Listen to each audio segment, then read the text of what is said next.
ഉത്തരിക്ക് ഇതൊന്നും അറിയില്ല എന്ന് പറയുന്നതില് സത്യമുണ്ടോ? എനിക്കങ്ങനെ വിശ്വസിക്കാൻ പറ്റുന്നില്ല അമ്മേ. നമ്മള് പല കഥകളും കേൾക്കുന്നില്ലേ, വലിയ വലിയ കാര്യങ്ങളുടെ ഇടനിലക്കാരായി വരുന്നവരെ കുറിച്ച്. അതുപോലുള്ള ഒരുത്തിയ ഉത്തരം. ഒറ്റയടിക്ക് ആരെയും വിലയിരുത്തണ്ട. തവണകൾ മുടക്കി എന്നുള്ളത് നമ്മുടെ ഭാഗത്തു നിന്ന് വന്നൊരു തെറ്റാ. കമ്പനി നടപടികൾ അവരുടെ ശരിയുമാണ്. വിപിന്റെ വരവോടെ ഹരിയുടെ മനസ്സിൽ ചിലത് ഉറച്ചിട്ടുണ്ട്. ഉത്തരടക്കം എല്ലാവരും ട്രാപ്പിയായിരുന്നു എന്നാ ഹരി വിശ്വസിക്കുന്നത്. അല്ല മോളെ, ഇവരെല്ലാവരും പറയുന്നത് ഒരു ജയാറിനെ കുറിച്ചാ.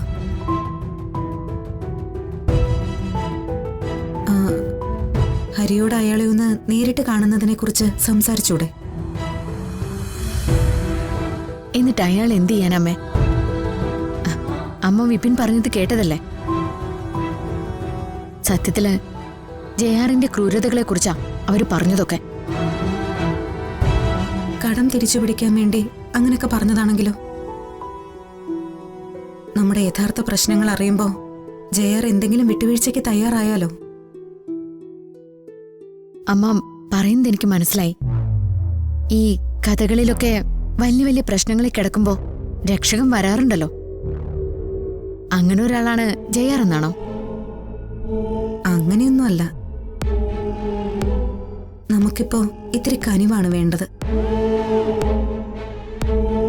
അത് ആരുടെ ഭാഗത്തു നിന്നായാലും കുഴപ്പമില്ലല്ലോ മോളെ. നമ്മളായിട്ട് അങ്ങോട്ട് അന്വേഷിച്ച് ചെല്ലേണ്ട കാര്യമൊന്നുമില്ലമ്മേ. പറഞ്ഞതൊക്കെ സത്യമാണെങ്കിൽ ജയാർ നമ്മളെ തേടി വരും, നമ്മുടെ അടുത്തേക്ക് വരട്ടെ. കമ്പനി എഗ്രിമെന്റിനും അപ്പുറത്ത് ചില കാര്യങ്ങളൊക്കെ ഉണ്ടല്ലോ. ഞാൻ സംസാരിക്കാം ഈ പറയുന്ന ജയാറിനോട്. അയാൾക്കും ഒരമ്മയൊക്കെ കാണുമല്ലോ. ആ സ്ഥാനത്ത് നിന്ന് ഞാനൊന്ന് പറഞ്ഞു നോക്കാം.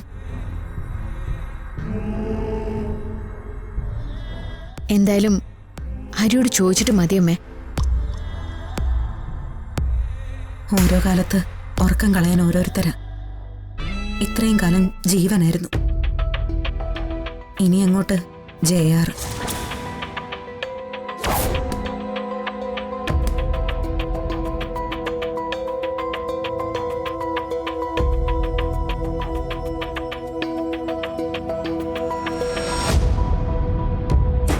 ഈ ജയാർ എന്ന സ്ഥാപനത്തിനെ കുറിച്ച് ഞാൻ അന്വേഷിച്ചതാ.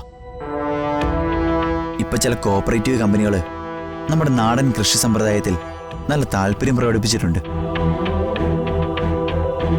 അവരുടെ ഒരു പ്രത്യേകത, അവർ നേരിട്ട് വന്നൊന്നും ചെയ്യില്ല. അവർ വായ്പകൾ കൊടുക്കും. വായ്പയുടെ കെണിയിലാവുന്ന കർഷകരിൽ നിന്ന് അവരെല്ലാം പിടിച്ചെടുക്കും. ഹരിയേട്ടന്റെ കാര്യത്തിലും ഏകദേശം അതുപോലെയാണ് സംഭവിച്ചിരിക്കുന്നത്.